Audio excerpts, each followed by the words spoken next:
भगवान के 24 अवतार हैं। पहले ये बताओ भगवान कितने होते हैं? मैया कितने भगवान? एक भगवान के अवतार कितने? 24। कौन कौन से अवतार? भगवान को 24 अवतार क्यों लेना पड़ा? क्या एक अवतार से काम नहीं हो सकता था? केवल राम अवतार से, केवल कृष्ण अवतार से, केवल नरसिंह अवतार से, केवल वामन अवतार से काम नहीं हो सकता था?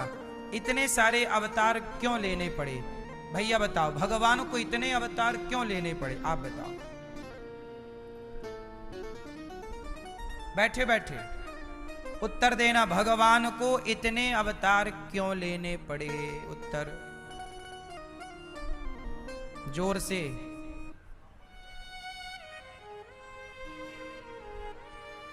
क्यों लेने पड़े? मैया बताओ, भगवान को इतने अवतार क्यों लेने पड़े? एक अवतार से भी तो काम हो सकता था। क्यों लेने पड़े? क्योंकि एक अवतार से काम नहीं हो सकता था। अब सुनो, अवतार क्यों लेना पड़ा? सुनो, सबसे मुख्य बात समझो। एक बार भगवान ने खंबा तोड़कर अवतार लिया। नाम क्या पड़ा? नरसिंह भगवान। क्यों लेना पड़ा? क्योंकि एक राक्षस था, प्रहलाद के पिता हिरण्यकशिपु। हिरण्यकशिपु कैसे थे? हिरण्यकश्यप ने वरदान मांगा ब्रह्मा जी से, ना मैं दिन को मरूं, ना रात को मरूं, ना ब्रह्मा के बनाए किसी व्यक्ति से ना मरूं, ना अस्त्र से मरूं, ना शस्त्र से। तब उसके वरदान के अकॉर्डिंग भगवान को एक अपने को नए तरीके से डिजाइन करना पड़ा। उसने वरदान मांगा, ना मैं मनुष्य से मरूं, ना देवताओं से मरूं, ना जानवर से मरूं। तब भगवान ने अवतार कैसा लिया? ना वो मनुष्य है ना वो जानवर है। तो नर सिंह, आधा नर आधा सिंह, तो आधा 50-50 किया। वरदान मांगा था तो उस हिसाब से काम करना था। क्यों भैया, बात सही है? नरसिंह। अब नरसिंह भगवान ने आकर हिरण्यकश्यपु को मारा। अब सुनो, एक दूसरा रावण नाम का एक राक्षस, रावण ने वरदान मांगा कि मैं मनुष्य के हाथ मरूं। किसके हाथ मरूं? तो रावण के लिए यदि भगवान नरसिंह बनकर आते तो रावण वरदान के अकॉर्डिंग नरसिंह जी से नहीं मर सकता था। मर तो सब भगवान तो मार ही सकते, पर वरदान की भी तो मर्यादाएं रखनी है। वरदान भी तो बचाना है ना। अपनी ही वाणी ना मानेंगे तो कैसे काम बनेगा? रावण ने क्या वरदान मांगा? हम मनुष्य के हाथ मरें। अब मनुष्य तो कोई भी निपटा दे, पर नहीं, जिसके अंदर मनुष्यता है वही ना मनुष्य है। तब भगवान नरसिंह बनकर आए हिरण्यकश्यपु को मारने, और वही भगवान रावण को मारने मनुष्य बनकर आए। राम हैं भगवान, पर मनुष्य बनकर मनुष्य की लीला कर रहे हैं। इसलिए पत्नी चोरी हो गई तो रो रहे हैं। जैसे आपकी पत्नी कहीं चली जाए तो आप रोने लग जाए, कहां चली गई, कहां चली गई। आपकी जाएगी तो रोओगे कि नहीं रोओगे? हैं? कि चाहोगे ठीक चली गई?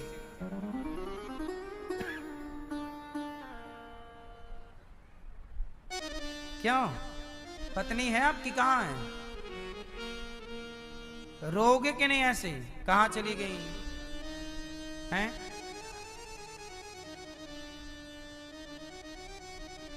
सुनो, राम जी पूरी मनुष्यों की लीला कर रहे हैं। मनुष्य बने ना भैया, लीला करनी है, बने ही मनुष्य हैं।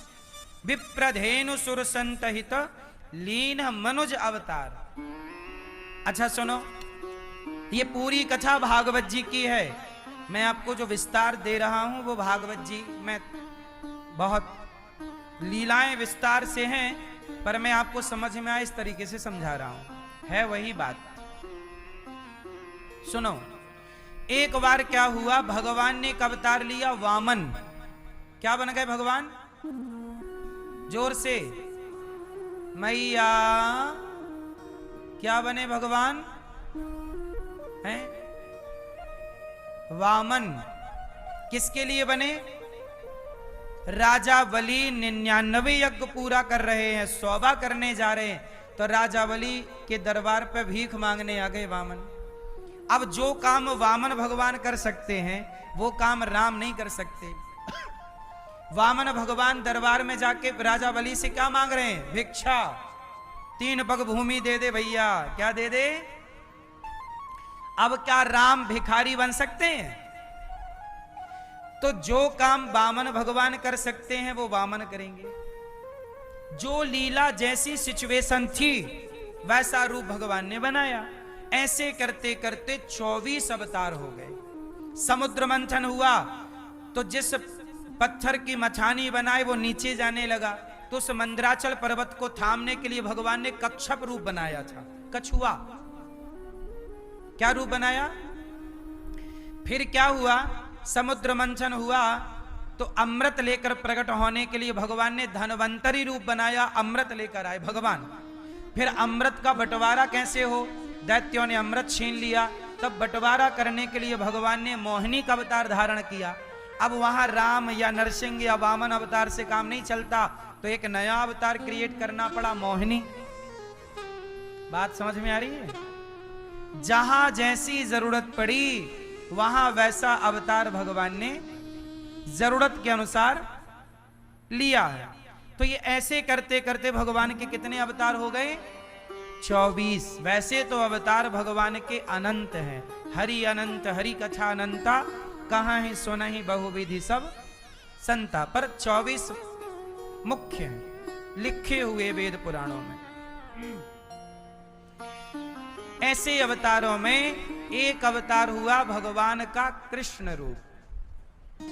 कृष्ण का अवतार हुआ गीता को प्रकट करने के लिए और मर्यादा की रक्षा, धर्म की रक्षा करने के लिए। महाभारत हुआ, भगवान ने पांडवों की रक्षा की। एक दिन क्या हुआ कि अश्वत्थामा ने द्रौपदी के 5 बेटों को मार दिया। तब द्रौपदी के 5 पुत्रों के मर जाने पर द्रौपदी भगवान की शरण में आई। तब अर्जुन ने अश्वत्थामा को पकड़ना चाहा, अश्वत्थामा ने ब्रह्मास्त्र चला दिया। अभी हमने बात की अश्वत्थामा के पिता गुरु द्रोणाचार्य की, कि गुरु द्रोणाचार्य ने अपनी शिक्षा को बेचना स्टार्ट कर दिया गरीबी के कारण। परंतु हमारे यहां शिक्षा बिकती नहीं थी, इसलिए गुरु द्रोणाचार्य जी को भी अधर्म से मरना पड़ा था। जो गलत करेगा तो भोगना पड़ेगा, कोई हो। अश्वत्थामा ने द्रौपदी के 5 पुत्रों को मारा। अर्जुन ने देखा कि ब्रह्मास्त्र चला दिया। अर्जुन को मारने के लिए अश्वत्थामा ने ब्रह्मास्त्र चला दिया। तब भगवान श्री कृष्ण की शरण में अर्जुन आए। कृष्ण कृष्ण महाबाहो भक्तानाम भयंकर त्वमेको दह्यमानाना मपवर्गोऽसि संस्रते। क्या कहा अर्जुन ने? हे प्रभु, कृष्ण कृष्ण महाबाहो, हे प्रभु, ये अश्वत्थामा ने हमें मारने के लिए ब्रह्मास्त्र चला दिया है। आप ऐसी कृपा करो कि हमारी रक्षा हो। भगवान ने कहा अर्जुन तुम भी ब्रह्मास्त्र चलाओ।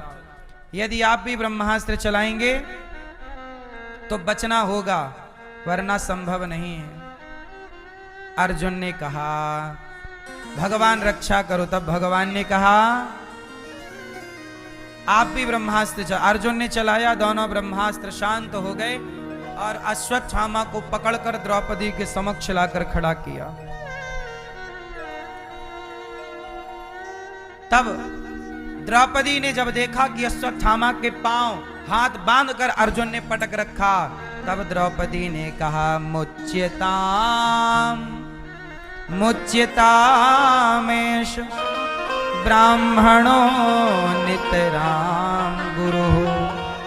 अर्जुन, द्रौपदी ने अर्जुन को डांटा, अर्जुन ये क्या किया? ये अश्वत्थामा को तुमने बांध दिया, ये तुम्हारे गुरु का बेटा है और गुरु का बेटा गुरु के तुल्य है, क्या किया? मुच्यताम, छोड़ दो इसे। क्या इसे मार देने से? अर्जुन ने कहा इसने तेरे 5 बेटे मार दिए द्रौपदी, तेरे 5 बेटे मार दिए। तब द्रौपदी ने कहा कि मेरे 5 बेटे मार दिए, पर तुम भी इसे मार दोगे तो क्या मेरे बेटे जिंदा हो जाएंगे? यदि मेरे बेटा जिंदा हो इसको मारने से तो जरूर मार दो, पर ये मेरे बेटे तो जिंदा ना होंगे, पर इसकी मां भी मेरी तरह रोने लग जाएगी। मैं जानती हूं कि बेटे के जाने का दर्द क्या है। मारोदी दस्य जननी गौतमी पति देवता। मां रोएगी और पति देवता मतलब गुरु द्रोणाचार्य तो मर चुके हैं। अब तो गुरु द्रोणाचार्य के पति के मर जाने पर तो स्त्री का सहारा बेटा ही होता है, और आप उस बेटे को भी मार दोगे तो वो इसकी मां और गुरु द्रोणाचार्य की पत्नी द्रोणी अनाथ हो जाएंगे, अनाथ हो जाएंगे। इनकी माता ना रोए, ऐसा करो। देखो द्रौपदी के बच्चे मार देने पर भी उस हत्यारे पर द्रौपदी इस तरह से दया दिखा रही है। दया, दया धर्म का मूल है, पाप मूल अभिमान। तुलसी दया न छोड़िए जब तक घट में प्राण। दया सदा करना चाहिए। तब भगवान से पूछा कि क्या करें, अश्वत्थामा को मारें कि छोड़ें? तब भगवान ने कहा ब्रह्मबंधुर्न हन्तव्य आततायी वधार्हण मयैवो भयमाम्नातं परिपाह्यनुशासनम्। ब्राह्मण को कभी मारना नहीं चाहिए और आतताई को कभी छोड़ना नहीं चाहिए। ये जन्म से ब्राह्मण है पर कर्मों से आतताई है, से छोड़ दो। अश्वत्थामा को उसके सिर की मणि निकालकर छोड़ दिया गया। द्रौपदी ने कहा छोड़ दो। द्रौपदी करुणा से भरी एक स्त्री है,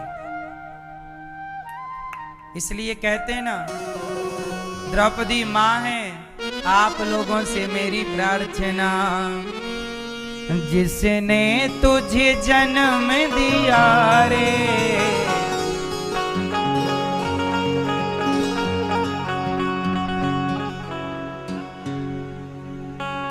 माँ बाप से बढ़ कर जग में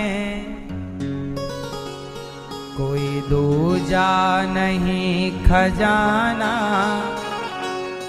जिसने तुझे जन्म दिया रे, दिल उसका नहीं दुखाना।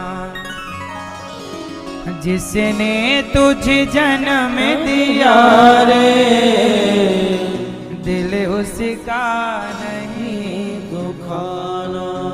अच्छा कहते हैं ना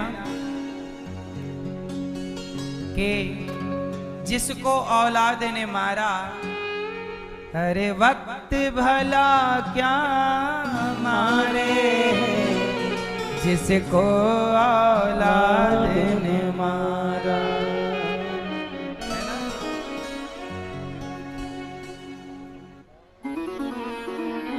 इसलिए मेरी माँ औलाद की खातिर इंसान फिरता है मारा मारा। बेटा ना होए तो माँ बाप मारे मारे।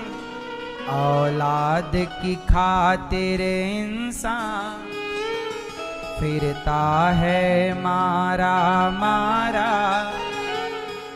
उसे वक्त भला क्या मारे जिसको औलाद ने मारा।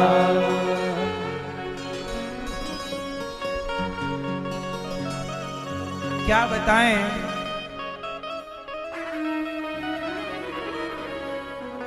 औलाद की खातिर क्या क्या नहीं करते माँ बाप, पर वही बेटा जब बड़ा होता है तो उसे बच्चे अपने माँ बाप को मारता है। उसे वक्त भला क्या मारे जिसको औलाद ने मारा। जिनकी खुशियों की खातिर रातों की नींद गवाई, उसने उनकी खुशियों की जीते जी चिता जलाई, जीते जी चिता जलाई। जिसको चाहा था उन्होंने इस जान से ज्यादा प्यारा, उस वक्त भला क्या मारे जिसको औलाद ने मारा। इसलिए कहता हूं साहब कि कुछ भी हो पर माँ बाप के प्रति सदा नम्र रहो, माँ बाप के प्रति सदा अपना पुत्र का फर्ज निभाओ। एक बात बताएं, भारत की परंपरा क्या है? जब कोई व्यक्ति संन्यास ले लेता है तो संन्यास लेने के बाद वो अपने पिता को प्रणाम नहीं करता। सन्यासी अपने पिता को प्रणाम बोलो नहीं करता, पर सन्यासी भी अपनी मां को प्रणाम करता है, मां के पांव छूता है। सन्यासी भगवान के अतिरिक्त किसी को सिर नहीं झुकाता, लेकिन वो सन्यासी के लिए विधान है हमारे शास्त्रों पुराणों में कि भगवान से भी बढ़कर दर्जा यदि है तो मां का है, इसलिए मां के चरणों में सिर झुकाओ। इसलिए सन्यासी भी कहते हैं, साधु भी अपनी मां को अपने पास रख सकते हैं और सेवा कर सकते हैं। मतलब मां के ऋण से तुम साधु बन गए तो बन गए, बन जाओ साधु, पर तुम मां के ऋण से थोड़ी मुक्त हो सकते हो। इसलिए आद्य शंकराचार्य जी ने सन्यास ले लिया तो मां रो पड़ी कि बेटा तू तो साधु बन गया, सन्यासी हो गया, अब तू कैसे मेरा ख्याल रखेगा बेटा, मुझे जरूरत पड़ेगी तो कौन आएगा। तब शंकराचार्य जी ने कहा, मां तू जब जहां से पुकारेगी मैं वहां आऊंगा। तो शंकराचार्य जी जैसे जो साक्षात भगवान शिव के अवतार हैं, वो भी अपनी मां की सेवा करते रहे और उन्होंने मां की सेवा की। इसलिए साहब सदा मां के प्रति नम्र रहो। माना कि मां